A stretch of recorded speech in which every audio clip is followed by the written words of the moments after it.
जणांना असं वाटत असतं की आदिवासी लोकांच्यासाठी काम करणं म्हणजे खूप मोठं काम आहे. बऱ्याच जणांना असं वाटत असतं की समाजातल्या त्या उपेक्षित घटकांना प्रवाहात आणण्यासाठी, ज्याची समाजवादी वाक्य पल्लेदार असतात त्या लांबच कसं तशी, उपेक्षित घटकांना प्रवाहात आणण्यासाठी केलेलं सत्कर्म कार्य हे आपलं किती अवाढव्य आणि मोठं कार्य आहे, हे जगाला सावरण्याचं कार्य आहे वगैरे वगैरे असली लांबलचक वाक्य बोलून आपल्या कामाला मोठेपणा मिळवणारे सुद्धा खूप असतात. ही जी मंडळी इथे काम करतायत ना, ते मोठेपणा मिळवत काम करत नाही, हे लक्षात घ्या.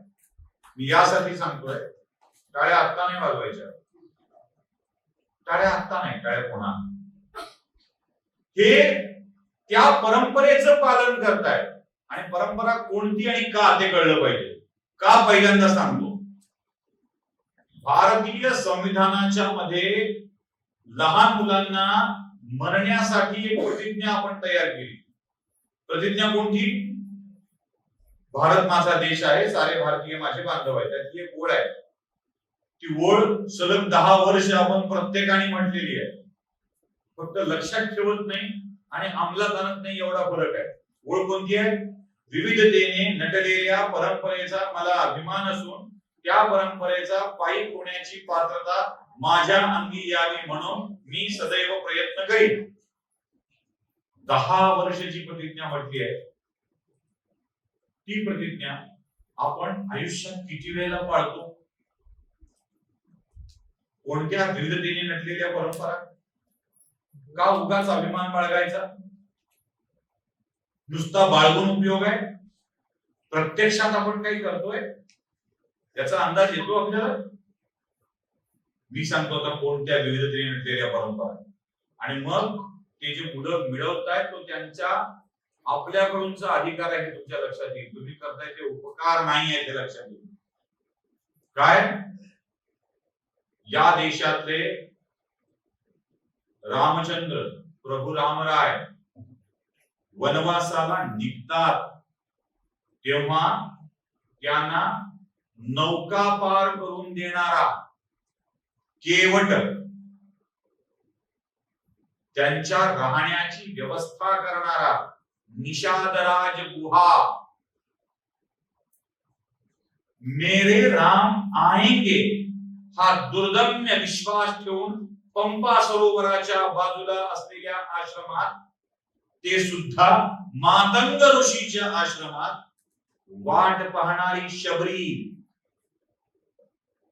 या सगळ्यांच्या कल्याणाचा, आपलेपणाचा सामावून घेण्याचा विचार करून अयोध्येपासून रामचंद्र निघाले होते. एवढंच नाही, पुढे वनवासी जनातल्या रामचंद्रांनी एक जवळ केलेल्या माणसांच्या मध्ये सुग्रीवाचं नाव घ्यावं लागेल, हनुमंताचं नाव घ्यावं लागेल, वनवासातल्या वन्य जीवांची यादी काढावी लागेल, आणि या सगळ्यांचा आशीर्वाद, उद्धार, समरस होत होत होत धनुष्यकोडीच्या समुद्र किनाऱ्यावर रामचंद्र जातात आणि तिथून लंकेत प्रवेश करून सीतेला घेऊन येतात. आमच्या आराध्याच्या बायकोला सोडून आणण्यासाठी ज्यांनी ज्यांनी प्रभू रामचंद्रांना सहकार्य केलं, त्या परंपरेचा अभिमान मला आहे आणि त्याचा पायी होण्याची पात्रता माझ्या अंगी यावी म्हणून मी सदैव प्रयत्न करीन. ती प्रतिज्ञा लक्षात ठेवली पाहिजे. त्या लोकांच्या उद्धाराचा मार्ग नव्हे, त्या लोकांना आपल्या बरोबरीत आणण्याचा मार्ग आपण घेतला पाहिजे. आणि त्यासाठीचं योगदान हे कोणावरती उपकार नाही, ती रामाची पूजा आहे.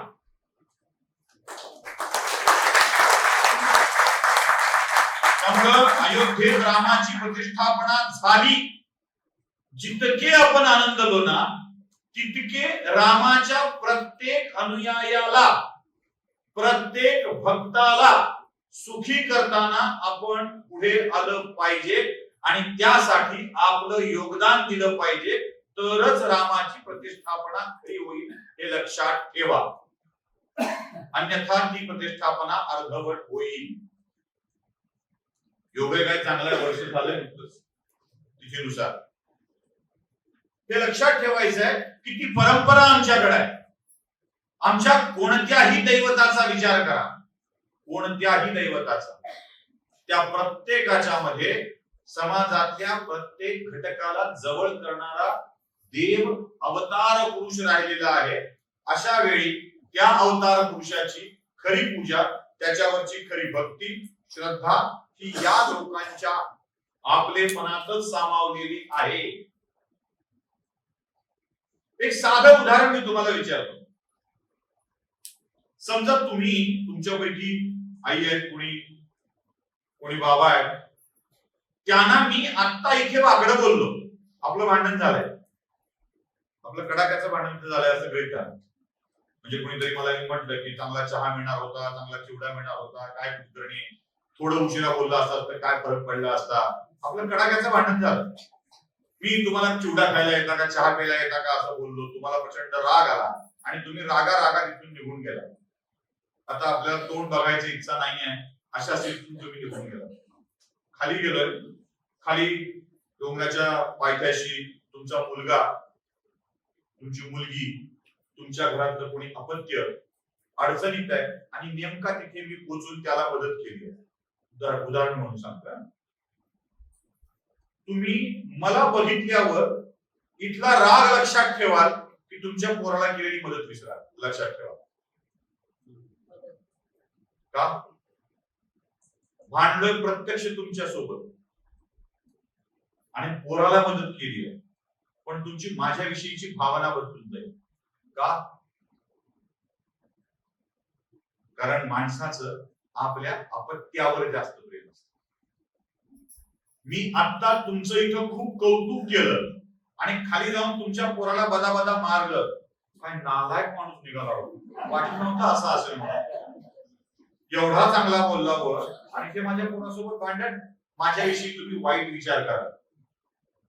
आपल्या अपत्यावर आपलं जास्त प्रेम असतं. प्रसंगी तुमच्याशी भांडलो आणि मुलाशी चांगलं वागलो तर मी चांगला होतो, तुमच्याशी चांगलं वागलो, मुलाला मारलं तर मी वाईट ठरतो. एवढं साधं गणित माझ्या रामरायाशी लावून बघा. त्याच्या लेकराला मी चांगलं म्हटलं की त्याच्याशी कितीही भांडा, तो तुम्हाला चांगलं म्हणेल. त्याच्या लेकराशी मी वाईट वागलो, त्याच्याशी कितीही चांगलं वागा, ₹1,00,000 अभिषेक करा, तो स्वीकारणार नाही. काय फालतू माणूस आहे हो, माझ्या लेकराला उगाच मारलं म्हणे. देव असो, मानव असो की कोणी असो, लेकरावर प्रेम करणाऱ्यावर तो तेवढंच प्रेम करत असेल. तुमची आमची वृत्ती रामचंद्रांच्या मध्ये सुद्धा असणं स्वाभाविक आहे. मग रामचंद्रांच्या लेकरावरती प्रेम करायचं नाही असं का? जे आम्हाला मिळालंय, जे आम्ही प्राप्त केलंय, ते आम्हाला त्यांना द्यावं लागेल. हा कर्तव्याचा भाग आहे, लक्षात ठेवा. कर्तव्याचा भाग. आणि ते कर्तव्य पार पडत असताना समोर जे रिझल्ट दिसत आहेत ना, ते खूप महत्वाचे, खूप महत्वाचे. इथे अथर्वशीर्ष म्हणताना या पोरांना बघितलं आणि इतका मनातून आनंद झाला म्हणून सांगू. हो, या पोरांच्या मनात अथर्वशीर्षाचे पाठ येणं, ती श्रद्धा निर्माण होणं, गणेशाविषयीची श्रद्धा निर्माण होणं आणि ते म्हणायला लागणं, ते किती या धर्माला किती पुढे नेणार आहे याचा विचार करू शकताय. अशा सगळ्या पाड्यांच्या वरती जेव्हा अथर्वशीर्षाचे पाठ व्हायला लागतील, संध्याकाळच्या वेळी रामरक्षा म्हणली जाऊ लागेल आणि या डोंगर माथ्यामध्ये जेव्हा हेच आवाज संध्याकाळच्या आणि सकाळच्या वेळी आसमंतात दिसू लागतील, माथेरानच्या डोंगरावर चालत चालत निघाल्या नीरव शांततेत संध्याकाळच्या वेळी कोणताही स्पीकर न वाजवता आजूबाजूच्या पाड्यावरून रामरक्षेचे आवाज जेव्हा वरपर्यंत पोहोचू लागतील ना, त्या माथेरानच्या डोंगरावरती, तेव्हा समजा की काम फळाला आलंय. कारण त्या रामाचं कौतुक करणं आमच्या कर्तव्याचा भाग आहे. ते ती मुलं करतायत, जो त्यांचा अधिकार आहे. कोणीतरी आम्हाला उगाच शंकराचार्य घेऊन मुक्काम नाही करत. उगाच करत नाही म्हणजे शंकराचार्यांना पॉझिटिव्ह एनर्जी दिसत असते, कळत असते, त्या वाईट असतात, त्या कळल्या की ते थांबतात, नाही थांबत नाही. आमचा प्रॉब्लेम असा आहे की आम्ही आमच्याच वाईट घेऊन एवढ्या फिरत असतो की आम्ही आमच्याच पॅरामीटर मध्ये पुढच्याची कामं बोलत असतो. द्यायचं काहीच नाही, चर्चा इतकी करायची एवढ्या लांब आश्रम असतो का?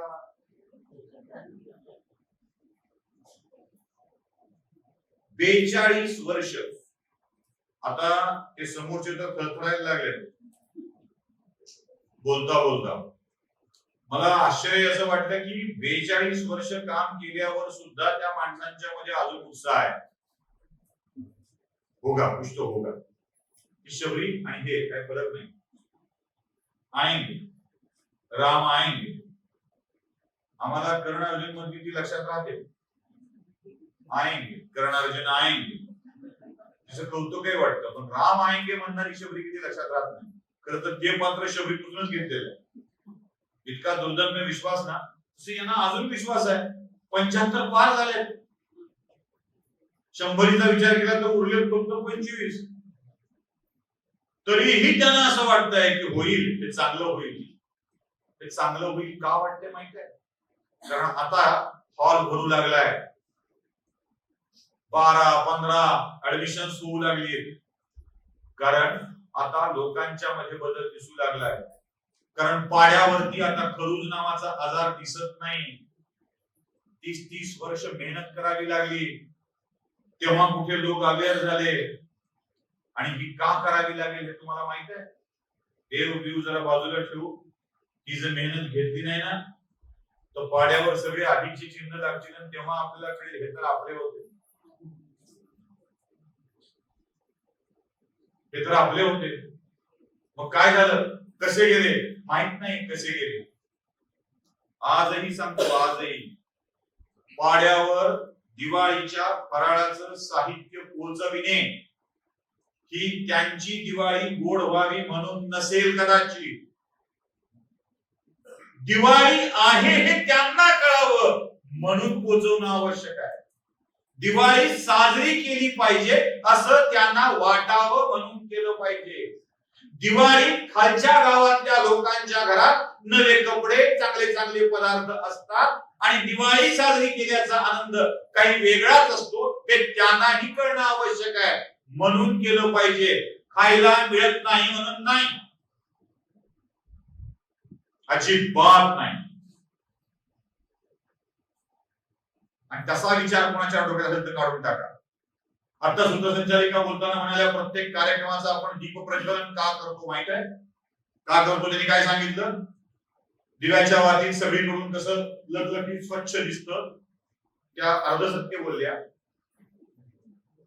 दिव्याच्या प्रकाशात सगळीकडचं कसं लखलखीत स्वच्छ दिसतं खरं असलं तरी बुडाखाली मात्र काय चाललंय कळत नाही. तिथे अंधार असतो. तरीही दिव्याची पूजा का करायची माहित आहे? दिवा कसाही धरा, दिवा कसाही धरा, तो उभाच असतो. त्याची वात, त्याचा प्रकाश. मेणबत्ती अशी पकडून बघा, आग कुठे जाते? वर. दिवा आडवा ठेवून बघा, उभा ठेवून बघा, कसाही ठेवून बघा, काडी पेटवून अशी पकडा किंवा अशी पकडा, वात कुठे जाते? वर. तो दिवा आपल्याला नेहमी वरच्या प्रकाशाकडे घेऊन जातो. म्हणून श्री सुक्तात सुद्धा हिरण्य वर्णाम हरिणी सुवर्ण रजतस्मयाम म्हटलंय. वर जाणाऱ्या दिव्याला आपण नमस्कार करून निरोप द्यायचा आहे. ते वरच्या सगळ्या देवतांना सांग की समृद्धी माझ्याकडे येऊ. म्हणून दिवा लावायचा असतो, म्हणून दिवाळी साजरी करायची असते, म्हणून दीप पूजन करायचं असतं. अंधार तर सूर्य नाहीसा करणारच आहे आणि तुमच्यात ती हिंमत नाही अंधार बिंधार दूर करायची. देवाने अंधार केल्यावर तुमच्यात ती हिंमत नाहीच आहे दूर करण्याची. म्हणून तर वरच्या लाईटला सोलार एनर्जी म्हणतात. ती त्याचीच किमत आहे, तुमची नाही. दिवा लावून एवढंच करायचंय की आता वरच्या दिशेने प्रवास सुरू करायचा आहे, विकासाच्या दिशेने प्रवास सुरू करायचा आहे, याचं भान आम्हाला असणं आवश्यक आणि आम्ही ते ठेवलं पाहिजे. म्हणून या सामाजिक कार्यात सहभागी झालं पाहिजे. सामाजिक कार्यात सहभागी होणे ही फॅशन नव्हे. कुठल्या तरी व्यासपीठावर येऊन कौतुकाची भाषणं कुणीतरी करावी आणि मग एखादा पुरस्कार वगैरे मिळावा असं करायचं असेल तर कृपया सामाजिक कार्यात येऊ नका. अजिबात येऊ नका. एक भावना मनात असली पाहिजे की ज्या शबरीनी माझ्या रामचंद्रांना बोरवलेली होती आणि त्यातलं एकही आंबट लागू नये म्हणून खाऊन दिली होती, त्या शबरीच्या कुळातील सगळ्याच माणसांचा उद्धार करण्याची जबाबदारी माझ्यावर आहे, कारण ती शबरी माझ्या रामरायाची निस्सीम भक्त होती. असं वाटत नाही आम्हाला कधी देवाने आमच्यावरती काही जबाबदारी दिली आहे का? दिलंय आम्हाला देवानं आमच्या गरजेपेक्षा अधिकच. बर किती द्यावं लागणार आहे? किती द्यावं लागणार आहे? मी एक गंमत सांगत असतो, परिवारात असेल आहे म्हणूनच सांगतो. संघ संपर्कित अशा संस्था ज्या कर्मचारी काम करतात अशांची संख्या किती असेल? हजारात नाही, लाखात आहे. लाखात.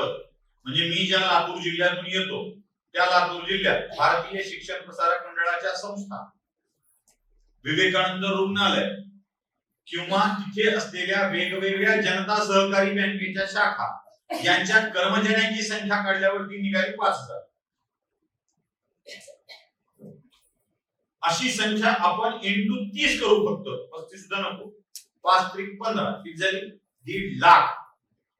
म्हणजे 1.5 लाख परिवाराशी थेट भाकरी देऊन संघ जोडलेला आहे. महाराष्ट्रातल्या तमाम तरुण भारतच्या आवृत्तीचा खप किती?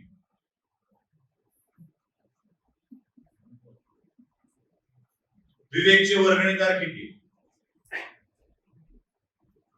मी सामान्य स्वयंसेवकाचा हिशोब करत नाही. विवेकचे वर्गणीदार किती? आपल्या एखाद्या योजनेत सहभागी होणारी लोक किती? आमची अडचण कुठे येते माहिती आहे?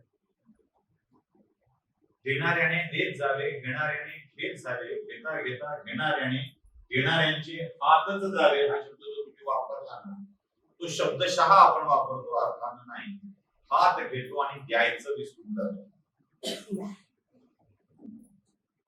ज्यांना लाभ मिळाला आहे त्यांना अतिरिक्त लाभ का दिला आहे? तर तो त्यातला एक भाग काढून आंबट बोर रामाच्या वाट्याला जाऊ नये म्हणून ज्या शबरीने उठती बोर दिली होती त्या शबरीच्या वाट्याला काहीतरी जावं. निषादराज गुहा त्याच्या कुळाच्या वाट्याला काहीतरी जावं, कारण त्यानं माझ्या रामावरती प्रेम केलं होतं हे आमच्या लक्षातच येत. आम्ही त्याला आमच्या अहंकाराचा भाग समजला. अहंकाराचा भाग. मित्र साधं सांगतो, साधं. मी अशा कार्यक्रमात काय येतो माहिती आहे? म्हणजे कधी कधी तर 100 माणसं ऐकायला असतात तरी जातो, 50 माणसं असतात तरी जातो, खूप लांब असेल तरी जातो. माझा हा मोबाईल आहे, त्याची बॅटरी आता उतरू लागली, थोड्या वेळात उतरेल. 1 तासाभरात जर नाही चार्ज लावला तर उतरून जाईल. माझा संपर्क बंद होऊन जाईल, माझं बघणं बंद होऊन जाईल, माझं बोलणं बंद होऊन जाईल, सगळं बंद होऊन जाईल. मग मी काय केलं पाहिजे? सॉकेट बघितलं पाहिजे, चार्जर सॉकेट मध्ये घातलं पाहिजे, ऑन केलं पाहिजे, मोबाईलला लावलं पाहिजे, चालू होईल, चार्जिंग होईल. मग अर्धा तास चार्ज झालं की माझा अख्खा दिवस पुढचा पुन्हा मोबाईलवर बोलला की मोकळा. मी जी गाडी घेऊन आलोय त्या गाडीतलं इंधन संपत आलंय, खाली उतरेपर्यंतच आहे, मी मुंबईत जाऊ शकणार नाहीये. मी काय केलं पाहिजे? जवळचा पेट्रोल पंप बघितला पाहिजे, त्यात जाऊन इंधन टाकलं पाहिजे, मग गाडी पुढच्या प्रवासाला मोकळी. हवा उतरत चालली आहे, पटकन जाऊन पंपावरच फुकटची का होईना हवा भरून घेतली पाहिजे, मग माझी गाडी चालू शकेल. अशी सेवा केंद्र ही आपल्या आयुष्यातील ऊर्जा भरणारी केंद्र असतात.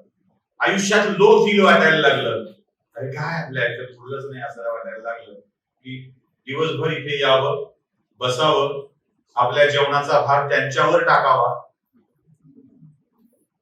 सगळा आश्रम फिरावा आणि ठरवावं की अरे आपल्याला लो फील व्हायला काय धाड भरली आहे?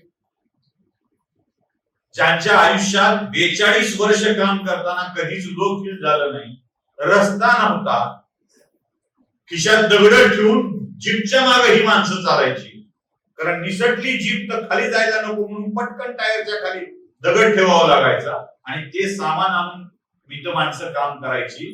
42 वर्ष ज्या माणसांना लो फील झालं नाही इथे 42 मिनिटांमध्ये मी कशाला लो फील करून घ्यावं? ऊर्जा भारित करणे याला म्हणतात. मोबाईल चार्ज करून घ्यावा, गाडीत इंधन भरून घ्यावं, तसं आयुष्यातही कधी कधी इंधन भरून घ्यायचं असतं आणि ते इंधन भरून घेण्यासाठी इथं यावं. अर्थात जेवणाचा भार त्यांच्यावर टाकावा, पण पेट्रोलचा, डिझेलचा अथवा गाडी चार्ज केल्याचं मीटर डाऊन झालेलं असतं. जेवढा पैसा होतो तेवढा द्यावा, मग जावं. फुकटचं चार्जिंग स्टेशन नाहीये, कारण चार्जिंग स्टेशन चाललं पाहिजे, पुन्हा डिझेल पेट्रोल दुसरीकडून आणता आलं पाहिजे आणि ते भरता आलं पाहिजे. जेवढा चार्जिंगचा दर आहे ना तेवढा द्यावा. आयुष्यात अशा सेवा कार्याच्या ठिकाणी स्वतःला चार्ज करायला आपण येऊ शकत असू ना, तर तिच्या इतकी मजा होते. या सातवीत त्या पोराला 92% पडल्याचं कोण कौतुक असं तुम्हाला वाटत असेल? आमच्या बाजूला तर 99% वाला आहे. या पोराने ITI केल्याचं फार तुम्हाला कौतुक वाटत नसेल, मला वाटतं. मला काय वाटतं माहिती आहे? अहो, ITI म्हणजे काय हे ज्याला माहितच नव्हतं, मशीन म्हणजे काय ज्याला माहित नव्हतं, मशीन म्हणजे काय यांनाही माहित नाही आणि खाली असणाऱ्या पोरांनाही माहित नाही. मशीन ते वेगळा शब्द वापरतात, ती आपली मशीन आहे. मराठवाड्याचा शब्द आहे, इकडच्या लोकांना कळणार. तिकडे जाऊन विचारा, सांगतील मला. ज्यांच्या आयुष्यात हेच ज्ञान नाही ना, त्यांना हे करायला मिळणं आणि तेवढं गुणवत्तापूर्ण करायला मिळणं यात लक्षण सुख आहे. जातायत ही माणसं, पुढे जातायत याचा आनंद आमच्या मनामध्ये आहे. आणि तो आनंद नुसता त्यांनी साजरा करून नाही जमणार आहे. त्यांना साजरा करायला लावण्यासाठी आपण सगळे असणं आवश्यक. मी तर असं म्हणेन की अशा पोरांच्या पाड्यावर जाऊन आपण गुणगौरवाचा कार्यक्रम ठेवला पाहिजे. शिकलं, 4 मार्क जास्त पडले की एवढं कौतुक होतं आणि लोक नोकऱ्या ऑफर करून जातात. ते ज्या दिवशी त्या पाड्यावरच्या पोरांना कळायला लागेल त्या दिवशी मायबाप पोरांना इकडे तिकडे नेण्याच्या ऐवजी शिकायला घालतील, एवढं लक्षात ठेवा. त्यामुळं या गुणगौरवाची, या कौतुकाची अपेक्षा तुमच्याकडून आहे आणि ते केलंच पाहिजे. मला वाटतं मुख्य कार्यक्रम तोच असला पाहिजे, कारण समोर काहीतरी उज्ज्वल आहे, उत्तम आहे, उन्नत आहे हे दिसायला लागेल, समजायला लागेल. त्या दिवशी भावना बदलत असते आणि ही भावना बदलण्यासाठीच काम करावं लागणार. संघामध्ये आणि समाजामध्ये एवढाच एक फरक आहे. समाज हा शब्द समाजवाद्यांसाठी वापरतो. ते समतेची अपेक्षा करतात. समता म्हणजे काय? ही एक लेवल आहे, ही एक लेवल आहे. आता हे दोन्ही एका लेवलला आलेले आहेत. 2 आहेत पण समान पातळीवर आहे. संघ काय म्हणतो? 2 बिन काही मान्य नाही, यांची लेवल नाही त्यांची लेवल नाही, ते दोन्ही एकत्र आहेत, समरस आहे. मिसळून टाकणे, एकमेकात मिळून जाणे. आता 2 स्वतंत्र ठेवून पातळ्या दाखवणं योग्य आहे की समरस करणे योग्य आहे, तुम्ही ठरवायचं. आणि ही समाजात समरस करण्याची प्रक्रिया आहे. कोणीतरी वेडा डॉक्टर, वेडाच उठतो, या लोकांचं आरोग्य तपासायला येतो, दुसऱ्या 2-4 जणांना वेड करतो, नादाला लावतो, या लोकांच्या मध्ये रममान होतो आणि परिणाम काय होतो? 40 वर्ष काम केल्यावर या पंचक्रोशीत मिशनऱ्यांची हालचाल दिसत नाही. 40 वर्ष काम केल्यानंतर इथपर्यंतचा रस्ता पूर्ण होतो. 40 वर्ष काम केल्यानंतर त्या वस्तीत आपल्यासाठी कोणीतरी विचार करतंय ही भावना निर्माण होते. काय चाललंय हे बघायला फॅशन म्हणून नाही, वीकेंडचा आराम म्हणून नाही, तर खरंच काय चाललंय बघूया म्हणून आपले पैसे खर्चून माणसं येतात. तुम्ही सगळे आपले पैसे खर्चून आलेले आहात. आपले पैसे खर्चून माणसं येतात, हे याचा दृश्य परिणाम आहे. आणि आता डोंबिवली, पनवेल, ठाणे, कल्याण अथवा एखाद दुसरा मुंबईतून असं न होता महाराष्ट्रातून हा प्रकल्प बघायला माणसे यावी, यासाठी ही संस्था समृद्ध करणे ही आपलीच जबाबदारी आहे. एकदा देऊन नाही भागत. तिरुपतीच्या हुंडीत एकदा पैसे टाकून मोकळे होतो का आपण? बर, तिरुपतीच्या हुंडीत पैसे का टाकतो आपण? त्यानं म्हणे कुठल्या तरी कुटाण्यात कुबेराचं कर्ज घेतलं होतं, ते फेडायला आपले पैसे. खरंय, देवानं तिरुपती बालाजीने घेतलेलं कर्ज फेडण्याची जबाबदारी श्रद्धावान भावी आपल्या खांद्यावरती घेतो आहे. तर उपाशी राहिलेल्या रामाला बोर देणाऱ्या शबरीचं किती कर्ज रामावर असेल आणि ते फेडण्यासाठी रामाने काय आपली पायली समोर ठेवलेली नाहीये, तर त्या पायल्या या रूपात आहेत. यावं लागेल प्रत्येक वेळेला, या पायलीत भरभरून दान टाकावं लागेल आणि ते दान रामाला पाहून घ्यावं लागेल. याची व्यवस्था आम्हाला बघावी लागणार. सर्वे सुखिनः सन्तु सर्वे सन्तु निरामया उगाच नाही म्हणतात. LIC जीवन बीमा, त्याच्या समोर एक असा हात आहे, त्या हाताच्या मागे लिहिलंय योगक्षेमं वहाम्यहम्. म्हणजे काय? या जगाचं योगक्षेम वाहण्याची जबाबदारी आमच्यावरती, असं ते पण म्हणतात आणि आपण पण म्हणतो. हा दिवा लागलेला आहे, हा दिवा विझणार नाही याची काळजी आम्हाला घ्यावी लागेल. कारण हा दिवाच वर घेऊन जाणार, त्याची ज्योत अशी वर आहे, तीच यांच्या आयुष्यात प्रकाश आणणार आहे. म्हणून यांच्या आयुष्यात प्रकाश आणणारा दिवा विझवण्यापासून वाचवण्याची जबाबदारी या दोन हातावरती आहे, तुमच्या, माझ्या, आपल्या सगळ्यांच्या. असे नुसते हात जरी जळणाऱ्या दिव्याभोवती धरले तरी त्यात तेल टाकणाऱ्याला आनंद मिळतो.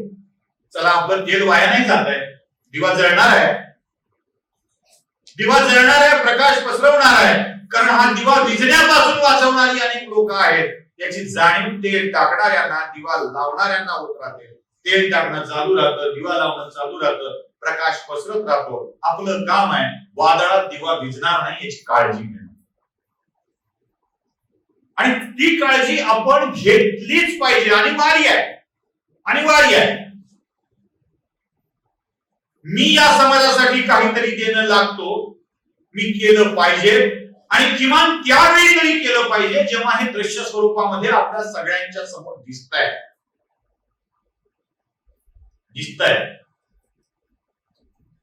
त्यामुळे या गोष्टी पूर्ण करणे ही आपली जबाबदारी आहे. इथे माऊलींचा फोटो आहे. जगातली दोनच पुरुष अशी आहेत ज्यांना बाईपण मिळालंय, आणि म्हणून पिक्चर आलाय बाईपण भारी देवा. दोनच पुरुष आहेत, बाईपण मिळाली दोनच पुरुष आहेत. एक तो कटीवर हात ठेवून उभा असलेला काळ्या, विठू माऊली तू माऊली जगाची, आणि दुसरा वयाच्या 16व्या वर्षी जगाला ज्ञान देणारा हा ज्ञान. या दोघांनाच माऊली म्हणतात. का म्हणतात माहितीये माऊली? ते काही दिवाळीचा वेश पांघरून गेले नाही,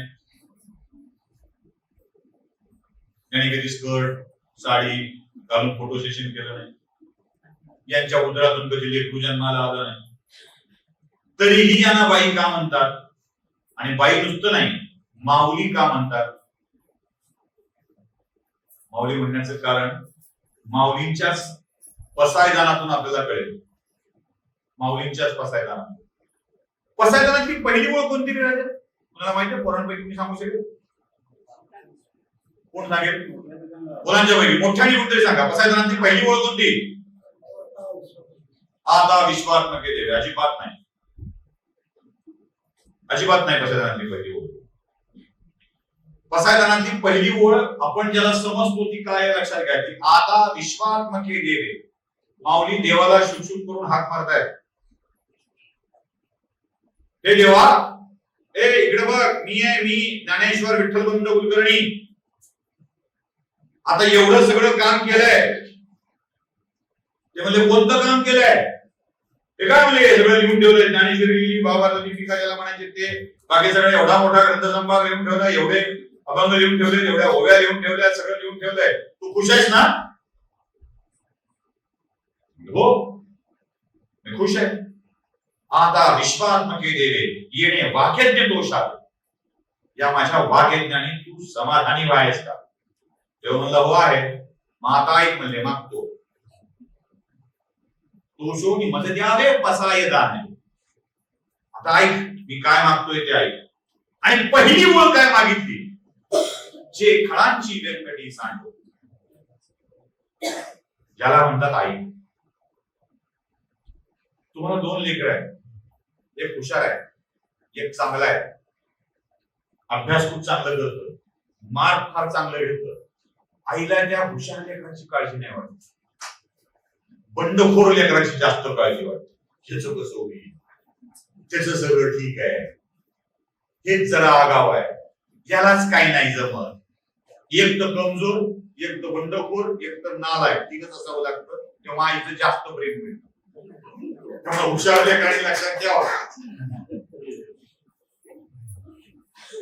निसर्गतः काहीतरी कमी असलेल्या आपल्या बाळाच्या पोटी आईची भावना चांगली असते आणि ती म्हणते याचं नीट व्हावं रे, याचं नीट व्हावं, बाकी काही नाही, म्हणजे मी मरायला मोकळी. माऊली काय वेगळं बोलता? जे खळांची व्यंकटी सांडो, चांगल्या लोकांसाठी काहीच नाही मागितलं. एवढा मोठा वाग्यज्ञ केलाय आणि एवढ्या मोठ्या वाग्यज्ञानंतर देवा तू माझ्यावर प्रसन्न आहेस ना, आणि जर प्रसन्न आहेस तर मला काय देशील? जे खळांची व्यंकटी सांडो तया सत्कर्मी रती वाढो. या दुष्टांचा दुष्टपणा जाऊ दे, वाईटांचं वाईट पण गळून जाऊ दे, चांगल्याला काही चांगलं कर असं आधी म्हणलेच नाही. एका आईसारखं वागले माऊली, आपल्या कमजोर लेकराला बळ मिळावं, आपलं अशक्त लेकरू सशक्त व्हावं, आपलं वाईट लेकरू चांगलं व्हावं, त्याचं वाईट पण गळून जावं, हे माऊली मागत होते, हे ज्ञानेश्वर मागत होते. आणि ज्ञानेश्वर हे मागत होते तेव्हा सगळं जग त्यांना माऊली माऊली म्हणत होतं, कारण ते आई झाले होते. जगाचा उद्धार करायचा असेल तर ती आईच करू शकते, बाप नव्हे. त्यामुळे तुम्हाला माऊलींच्या सारखं माऊली व्हावं लागेल. आणि या लेकरांना चांगलं करण्यासाठी ज्यांच्या आयुष्यात काही कमी आहे त्यांच्यासाठी काहीतरी करावं लागेल. मग या जगाची माऊली म्हणेल आता मी मोकळा झालो रे. कारण देवाने सहस्त्र हाताने तुम्हाला दिलंय, ते दिलंय त्या लेकरांसाठी काहीतरी करायचं. देव तुमच्या रूपाने आहे. आपण म्हणतो ना अहम ब्रह्मास्मी, देव चराचरात व्यापलाय, सगळ्या ठिकाणी व्यापलाय.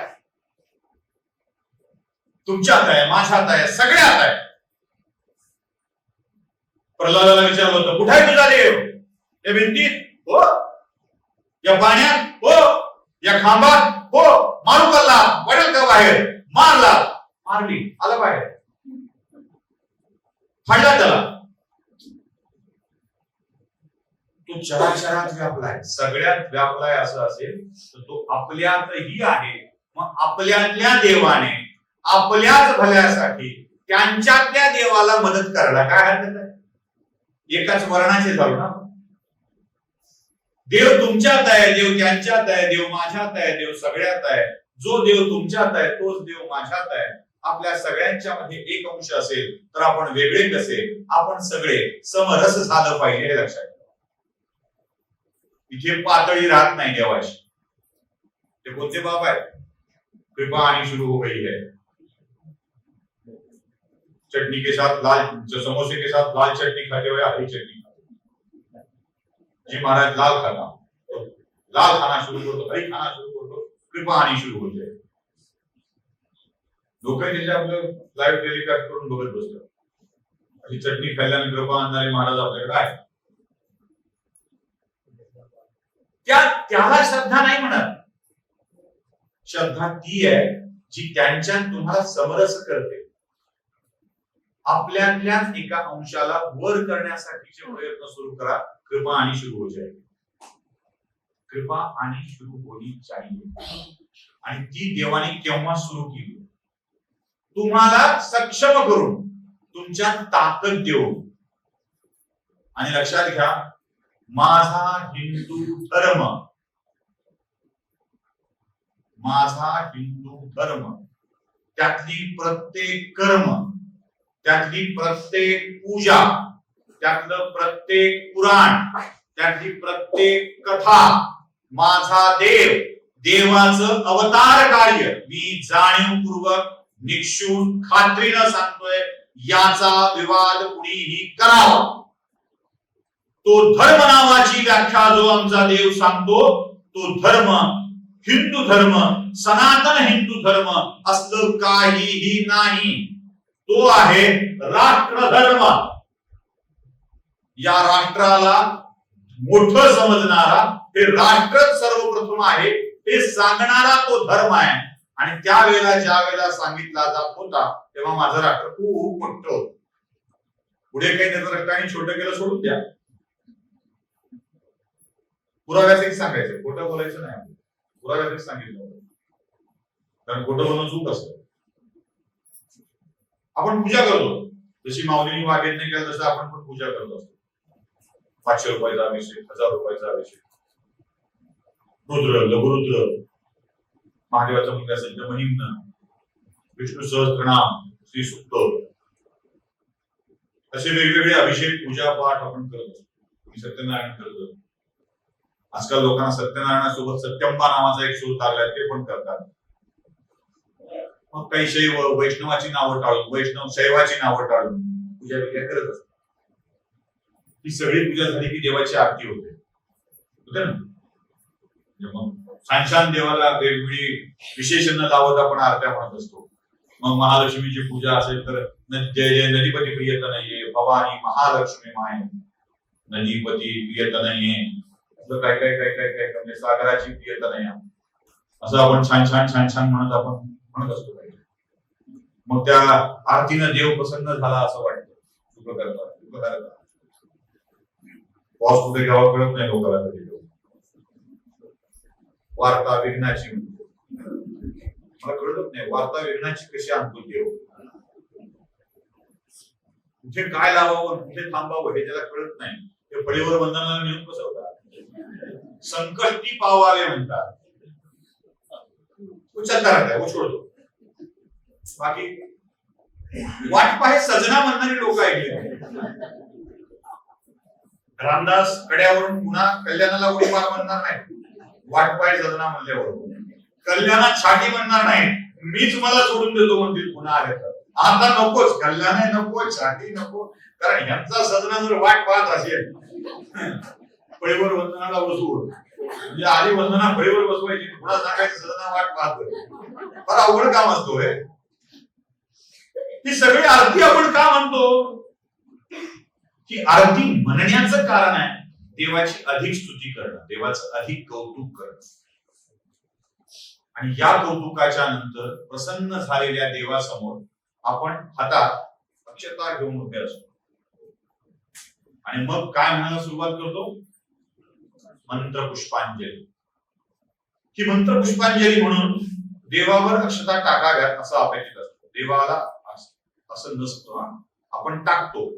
देवाला अक्षता अर्पण कराव्यात असं अपेक्षित असतं. अर्पण करतानाचा हात असा असावा, असाच कोंजळीत अक्षता पकडाव्या. आणि मग एकदा का सगळी संपली की असं करून अर्पण करावं, हात जोडून नमस्कार करावा, हे अपेक्षित आहे. ही मंत्र पुष्पांजली काय आहे? म्हणजे असं वाटू शकतं अनेकांना, मंत्र पुष्पांजली म्हणजे काय आहे? तर मंत्रांनी अक्षतांना अभिमंत्रित करावं आणि त्या पवित्र झालेल्या तांदळाच्या कणांना घराघरात टाकून द्यावं, म्हणजे आपलं घर धनधान्यांना समृद्ध राहील. असंच आहे ना? असंच आहे ना? अजिबात नाही. चांगली विधिवत पूजा करून प्रसन्न झालेल्या देवाला अधिक कौतुक केल्यानंतर, अधिक कौतुक झालंय, कसं आपले लेकरं कशी आई वडिलांना मस्का मारतात, मग खुश झाल्यावर काहीतरी बाहेर जायला पैसे मागतात, तसं देवाचं कौतुक करून झालंय, आरती म्हणून मस्का मारून झालाय. देव आता प्रचंड खुश झालाय, वा वा म्हणलाय, तांबूल बिंबूल भक्षण केलंय, देवाने रक्त त्याची ढेकर दिली आहे, मस्त नैवेद्याचं ताट संपवलंय, साठून पुसून लक्ष केलंय, तांबूल खात बोल काय पाहिजे देवानी, आणि ते मग मंत्र पुष्पांजली सुरू आहे. त्यावेळेला आपण मागतोय, हे देवा, सभासदांच्या या दरबारात तुझ्या समोर मी मागणी करतोय, समुद्रापासून पर्वतापर्यंत पसरलेलं माझं राज्य आणि माझा राजा याच्या मंगलाची मी कामना करतो आहे. हे राज्य आसेत हिमाचल असलेलं हे राज्य परार्ध वर्षापर्यंत सुरक्षित राहू दे, ही मागणी तुझ्या समोर मागतो आहे. तेव्हा एवढंच दे. नाही राखलं, सगळं लफडं करून मागायचं काय, तर राजा आणि राज्य नीट राहू दे. आहे ना राखलं. पूजा कोणतीही करा, मागायचं तेच जे देवाला द्यावंच लागेल आणि आपल्या सगळ्याच्या हिताचं आहे. आपल्या हिताचं काय, माझं राष्ट्र, माझा राजा, माझं राज्य याच्या मंगलाची कामना करणं. मग संत दुसरं काय सांगतो, तेच तर सांगतो, राष्ट्राय स्वाहा इदं राष्ट्राय एकदम नमः. सगळ्या पूजांचा हाच अर्थ असेल तर मग आम्ही त्या पूजा करून राष्ट्राच्या कल्याणासाठीच्या आमच्या संविधान टाकतो आहोत, त्या यज्ञाच्या मध्ये समर्पित करतो आहोत का, याचा विचार करण्याची गरज आहे. हे राष्ट्र उभं करणं, उभं राहणं ही आपली जबाबदारी आहे, हे लक्षात घ्या. एक छोटस उदाहरण तुम्हाला सांगतो. आपण करतो काय, आपण पोथीवादी कशा होते लक्षात घ्या. सत्यनारायण सगळे करतो, सगळेच करतो. सत्यनारायण काय सांगितलंय, 2 माणसाच्या कथा. एक कोण, साधोवाणी. दुसरा कोण, राजा. वाणी काय करतो, खोटं बोलतो. त्याचं जहाज बुडून जातं, प्रसाद घेत नाही, पुन्हा जहाज बुडून जातं. राजा काय करतो, खोटं बोलतो, त्याच्या राज्याचं वाटोळ होतं. सत्यनारायणाच्या कथेमध्ये स्कंद पुराणातली स्कंदपुराणातल्या रेवाखंडातली ही कथा, ज्या कथामध्ये एक साधं सरळ सूत्र दिलंय, राजाने कसं वागलं पाहिजे, व्यापाऱ्याने कसं वागलं पाहिजे. ही कथा काही देवाची पूजा नाही आहे. देवघरासमोर बसून सत्यनारायण वाचला म्हणजे आयुष्याचं कल्याण होतं असं अजिबात समजू नका. केळ घातलेला शिरा, दही घातलेले केळ, एकदा असं करून घेतलं पुन्हा असं केलं की आयुष्याचं कल्याण झालं असं समजू नका. सत्यनारायणाचं तीर्थ घेतलं, डोक्याला हात पुसल्यावर डोके केस काळे होत नाही असा काही नियम नाहीये. त्याला कलपच लावावा लागतो. माझ्या अनुभवावरून सांगतोय, तुमचा एक होत असेल. म्हणजे त्यांनी फार कथा ऐकल्यात असं नाही, मी फार कथा ऐकल्यात असं नाही. त्याची जादू ही कल्पातलीच आहे. स्वतःच काळं करून घ्यावं लागतं डोकं.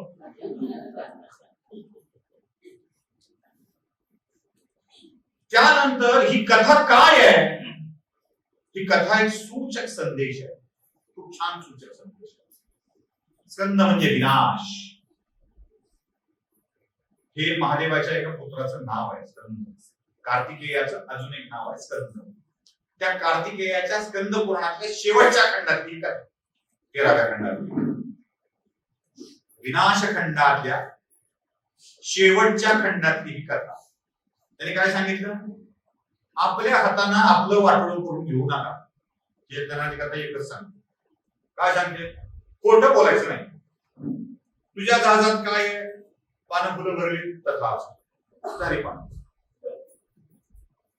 खोटं बोलला, जहाज बुडालं. आपण सहज शब्द वापरतो, त्याची नौका बुडाली.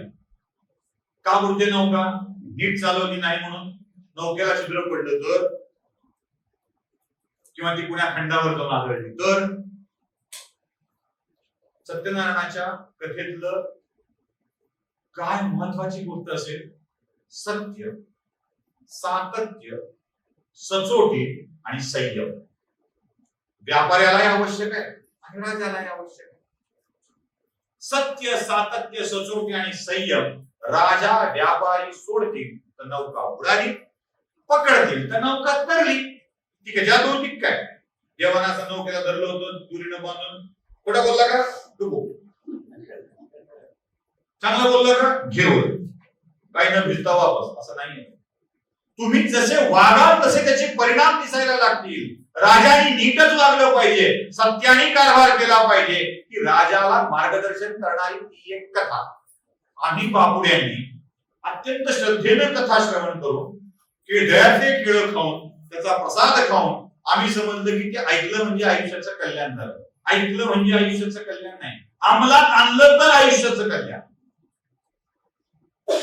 राष्ट्रधर्माने कसं वागायला हवं ते छोट्या छोट्या कथांच्या माध्यमातून सांगतात ती आमची पुराण.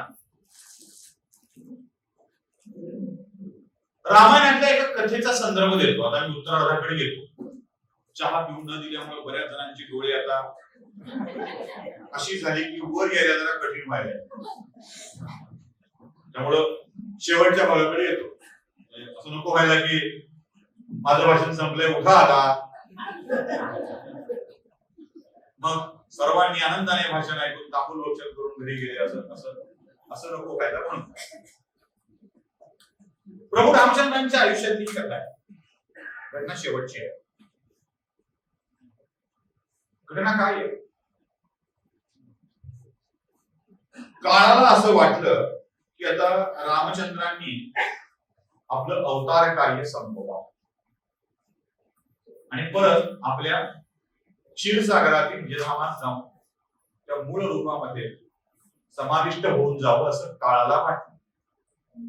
आणि हा निरोप रामचंद्रापर्यंत पोहोचवावा म्हणून काळ गेला. तर का वाटलं मला कळलं. म्हणजे रामचंद्र कशात अडकले होते, कशात हा प्रश्न सुद्धा. बायको निघून गेली होती, आधीच तिथं अडकायचं काम नव्हतं. लेकर सक्षम झालेले होते, वाल्मिकीने चांगलं प्रशिक्षण दिलेलं होतं, त्यांनाही बाप चांगला कळाला होता, राज्य काय करायचं असतं हे कळालं होतं, आणि हे किती सशक्त आहे ते रामालाही कळालं होतं. त्याच यज्ञाच्या वेळेला घोडा अडवला तेव्हा. खरं तर अडकून पडावं असं रामचंद्रांचं काही उरलेलं नव्हतं, पण तरीही रामचंद्र अयोध्येत अडकून पडले होते. काळाने येऊन सांगितलं, देवा आता सगळं निघा, तुम्हाला मी सांगू ना निघा म्हणून, कारण तुम्हीच मरते मानवांसाठी नियम घालून ठेवले, झालेल्याने जायचं असतं. तुम्ही का थांबले उगाच? पण तुम्ही थांबला ते थांबला, ते बाकी सगळे थांबले म्हणजे गरज नसताना.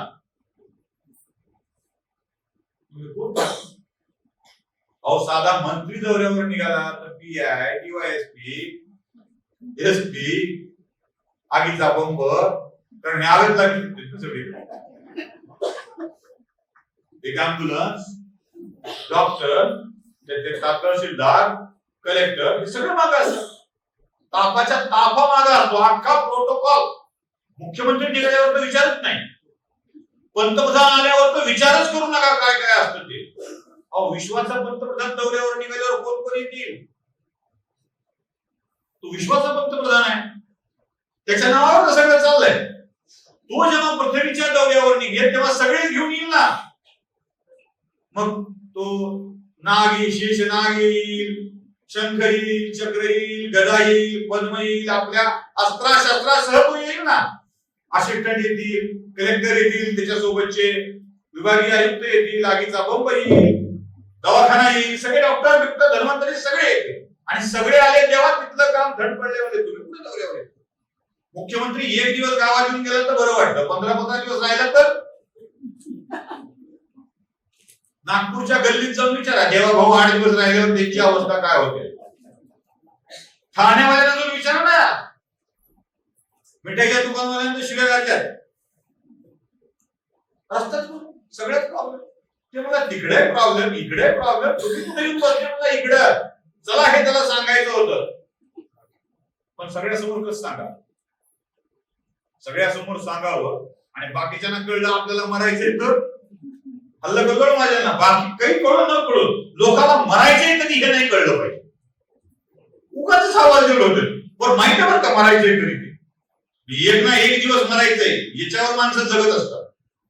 असं कुठे प्रवचनाला न्या, काय आयुष्यात एक ना एक दिवस मरायचं कशाला उगेच. मग मी असंच सांगताना सांगतो, एक ना एक दिवस मरायचंय कशाला उगेच. आणि असा विचार करतो, आता वाजले 6:30, भाषण जर उशिरा झालं असतं तर माझं भाषण 7 ला सुरू झालं असतं, संपायला वाजले असते 8 आणि गाडीचा झाला असता अपघात आणि मी गेलो म्हणजे त्यापेक्षा भाषण अलीकडे ओढा, शांतपणा लोकाला सांगायचं. हे मरण करू नये म्हणून काळानं सांगितलं, जेव्हा तुमच्याशी मला काही गोपनीय बोलायचं आहे, आता बरेच जण घेऊन जावे लागतील, विनंती एवढीच आहे की आपण बोलताना मध्ये कुणी आलं नाही पाहिजे, मध्ये कुणी आलं नाही पाहिजे. कोणी आलं की मी बोलणं थांब, मी निघून जाईल. मला शब्द द्या म्हणले, कुणी नाही आलं पाहिजे. देवाने सांगितलं ओके, दिला शब्द, प्रॉमिस, गॉड प्रॉमिस, ते तर गॉड प्रॉमिस, गॉडनं दिलेलं. तेव्हा मग एक अट एक आहे की जो कोणी मध्ये येईल त्याला मृत्यूदंड द्या.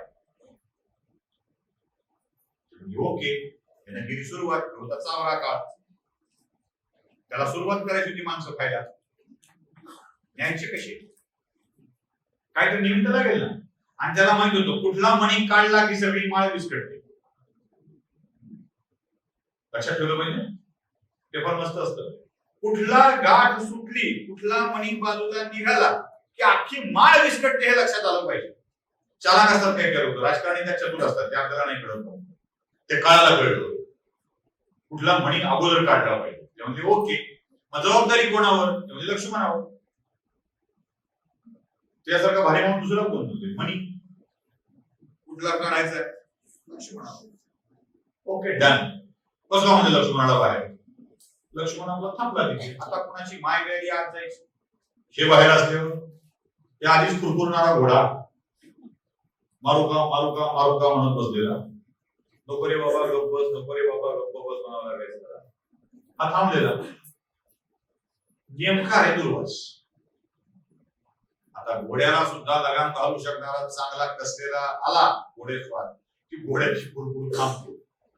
की अर्ध गाड आलं घोडे दुर्वास आल्या, ते म्हणला मुली घरी आहे, बसता का, ते म्हणले मी बसायचं त्याच्या आपल्या आयुष्यात पुन्हा घरी बसलो नाही. म्हणले जाऊ सांग त्याला, आम्हाला म्हणले मी आलो मला भेटायचं. ते म्हणलं 10 मिनिटं बसा, मी लगेच जाऊन सांगतो. मी आलोच, तोपर्यंत चहा घ्या, पाणी घ्या, काहीतरी सरबत करू का, हे आणले सरबत आणले, पेला असं टाक रे, हे कर रे, ते कर रे, सुरू केलं. ते म्हणले सरबत नको, चहा नको, पाणी नको, कॉफी नको, साखरेचे नको, बिना साखरेचे नको, काय नको, आपल्याला फक्त राम पाहिजे. आपल्याला फक्त रामाशी बोलायचं, गरज यायची. आपल्याला गरज आहे फक्त रामाची, रामाची भेट घ्यायची. म्हणजे बाकी काय नाही, बाकी नको सांगू. ते म्हणलं नाही ना, बसा थोड्या वेळ एका सोबत बोलत बसले, मी जाऊन सांगतो, तुम्ही आलात म्हणून सांगतो. ते म्हणले हो, तुला 1 क्षणाचा वेळ आहे, तू माझा निरोप रामाला देणार नसशील तर मी अयोध्या भस्मसात करून टाकेन. आता का बरं, हे म्हणला गेलं खड्ड्यात, काय करेल राम करून करून मारून टाकेल आपल्याला. चला आत प्रवेश केला आणि जसंच लक्ष्मणाला काळानं बघितलं, तसं रामाकडे काळानं रागराग बघितलं, सांगितलं याला मृत्यूदंड देऊन टाका. आणि काळ अंतर्धान पावला. रामानं लक्ष्मणाकडे बघितलं आणि विचारलं, लक्ष्मणाने असं का केलंस, तुला कल्पना होती, तुला माहितही होतं की मी तुला मृत्यूदंड देणार आहे, तरीही तू स्वतःहून चालत चालत मृत्यूच्या मुखात आमच्या दोघांच्या गप्पामध्ये व्यत्यय करायला का आलास. तेव्हा लक्ष्मणानं सांगितलं, देवा बंधुवर्य, अहो आत्ता नेलं तर मी फक्त एकटा मरेल. त्या दुर्वासाचा निरोप घेऊन आत आलो नसतो तर दुर्वासाने अख्खी अयोध्या भस्मसात करून टाकेन असा शाप दिला होता. एक लक्ष्मण मेल्यानं काही फरक पडत नाही, माझी अयोध्या जगली पाहिजे म्हणून माझा मृत्यू समोर असतानाही मी आत आलो, ते फक्त अयोध्येसाठी, फक्त अयोध्येसाठी. लक्ष्मणानं ते वाक्य उच्चारल्याबरोबर लक्ष्मणाच्या खांद्यावर रामाने हात ठेवला आणि सांगितलं, कळलं लक्ष्मणा, कळलं मी असा का वागलो ते. लक्ष्मणाचे डोळे पाणावलेले होते, रामासमोर असा हात जोडून उभा होता, म्हणाला, तेव्हा कळलंय सगळं, मला कळलंय सगळं. तू विचारायचास ना बायकोला वनवासात का सोडून आलास, तू विचारायचास ना की अशी वल्कल धारण करून का निघालास, तू विचारायचास ना की मुलांना जवळ का केलं नाहीस, मी असा निष्ठुरपणे का वागलो. कारण मी पिताराम नव्हतो, मी पतिराम नव्हतो, मी बंधुराम नव्हतो, मी होतो फक्त राजा राम. आणि मी जे वागलो तोच होता राजधर्म. राज्य वाचविण्यासाठी जे जे करता येईल ते ते करावे, हे करणारा रामच खरा राजा होता. म्हणून राम आदर्श राजा होता. आमच्या चरित्रातली सगळीच पुरुष हाच राजधर्म आम्हाला शिकवतात. अहो, मथुरेवरती वारंवार आक्रमण होऊ लागल्यावर राजधानीच बदलून नवी राजधानी करणारा आणि द्वारका वसविणारा कृष्ण राजधर्म निभावत होता. माझ्या अस्तित्वामुळे मथुरेला त्रास होता कामा नये म्हणून गावच वेगळं बसव. हाच तो राजधर्म, हाच तो राष्ट्रधर्म. आणि राष्ट्र काय किंवा राज्य काय हे तेव्हाच उदयाला येतं जेव्हा त्या राष्ट्रातल्या प्रत्येक नागरिकाला त्याचा ऊर्जित काळ आला आहे असं वाटू लागतं. मी या सधन आणि संपन्न राष्ट्राचा नागरिक आहे अशी त्याच्या मनात जाणीव येऊ लागते, त्याला सुरक्षित वाटू लागतं. तो असतो राष्ट्रधर्म.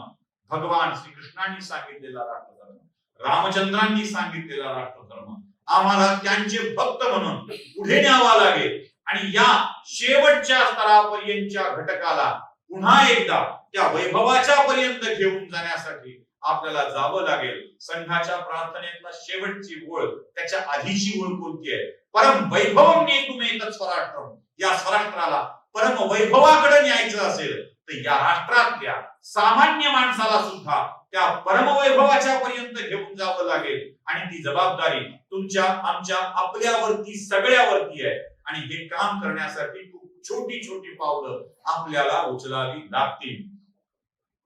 या संस्था उभा कराव्या लागतील. अशा कितीतरी, या एका नव्हे अशा कितीतरी संस्थांना उभं करावं लागेल.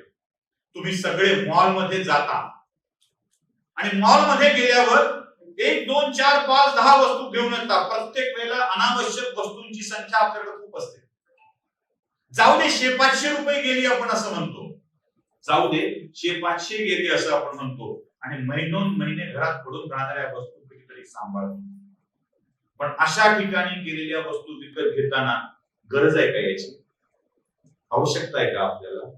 नको, जाऊ दे असं सहज म्हणत असतो. इथलं जास्वंदाचं तेल घेऊन जाताना मला किती गरज आहे यापेक्षा त्याचं उत्पादन चालू राहणं हे खूप गरजेचं आहे. हा विचार आपल्या मनामध्ये आला पाहिजे आणि ती खरेदी केली पाहिजे.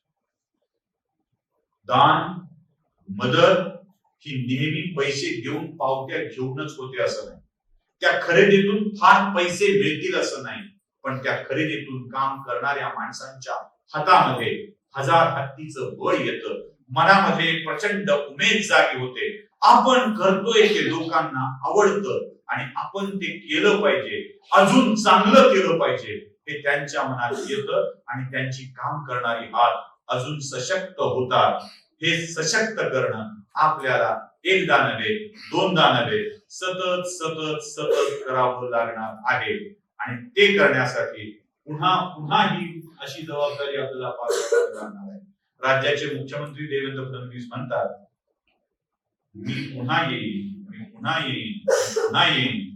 तसं कितीही वेळा सांगितलं तरीही हे पुन्हा पुन्हा सांगायचं असेल तर मी पुन्हा येईन आणि पुन्हा पुन्हा हेच सांगेन की आपल्याला हे उभं करायला हवं. नमस्कार.